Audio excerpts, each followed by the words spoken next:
You talk about African American and you talk about the closing that gap, because there is a gap. There's a gap. They start, oh, she's pulling the race card. And it's like this reverse kind of thing that's happening, and it makes you feel guilty. It's almost like merge. Even though you know it's merge. still there to a certain extent. But I don't think any culture, I used to tell the kids at school, I love being an African American. I hope you love being white. I hope you love being Hispanic. I hope you love being African. Know who you are. Right.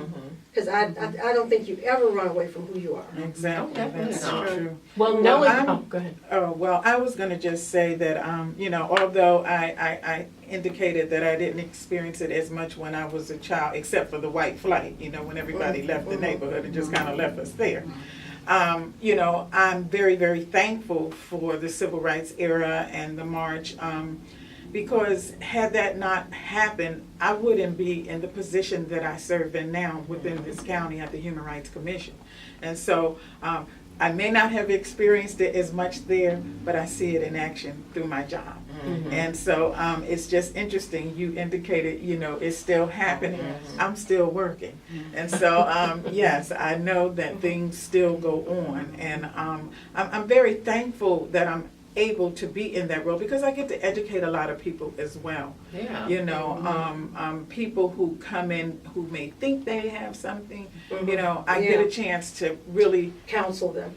I really get a chance to counsel people, and I take it very seriously. I don't take it lightly what I do, because I realize what has taken place for me to be able to sit at that desk and do what I do. I realize the lives that the crosses and the lives that have been lost, and the fights the fight that they have, the struggle that they have gone through in order for a Human Rights Commission to even exist. Well, I want to say something about Mr. Conley, Congressman Conley, and this project, because until we were sitting here today, neither one of us knew each other's story. Right. No, we didn't. No, we had no idea. The Fannie Fitzgerald, here it is 40 years later, and I call on the phone and say, can you tell me your story? And she said, how much time do you have? And you start to weep. She said, nobody's ever cared about my story. And so there's an expression that some of us will die with the music still in us. And I think about Fannie, that it gave us an opportunity for her to tell her story. But it also gave us an opportunity today to tell our story. I think, and Jerry Conley, he knows. I called him, "Where is Waldo?" You ever had that book where, he's everywhere. Like, Jerry, and there's Jerry Conley. But he goes to African American churches, not just because he, politically he is there, because he doesn't go to that church one time. Because I talked to him, he goes to that African American churches several times, and to do a project like this. Wow. Says something about who he is as a person. Exactly. Because Fannie Fitzgerald would have gone on and, never had her story told. And Yeah, the but she courageous may not be four. able to tell her story and today. putting And us the courageous in four. the four of us together, when we knew that there was something going on with some of the memory situations we were having, all of us, the four of us said, Fannie has to tell her story. And so we're like keepers of the story. And with the newspaper, we went over to Emeritus, where she is, and she's very bright and a very bright woman, but getting older and having some memory challenges.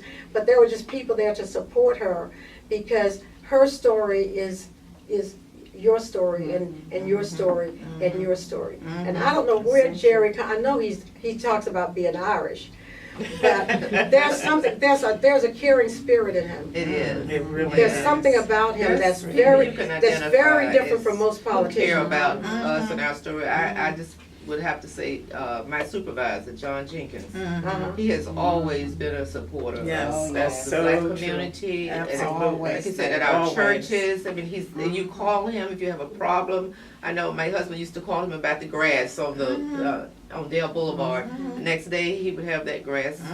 He is a caring person, and we need more people like Jerry Connolly on the national and Yeah, we state, and then people locally. Those are the kinds of people Who's not afraid to talk Who's about not- race. yeah. And it's like, no, it's not the race card, it's who they are. and Right. who includes everybody. You know, Exactly. And all includes everybody inclusive that they very represent. You much know, so. they don't just pick and choose. They represent the whole community. Right. And they show that through their actions. I'm just Right. curious how he decided to do this.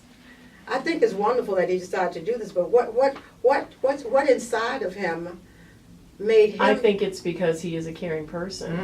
We do know that it's the 50th 50th anniversary of the anniversary, signing right. of the Civil Rights Act. July 2nd. And the other issue was how the Supreme Court really gutted the Voting Rights Act. Right, yes. And so Congressman Conley's desire is to collect oral histories about the struggle, so people Exactly. won't think, oh, we don't need this protection anymore. You know, our communities are okay. We can go out and vote. Well, we still need to know what the struggles were, because if we don't know our history, we may repeat it. Oh, well,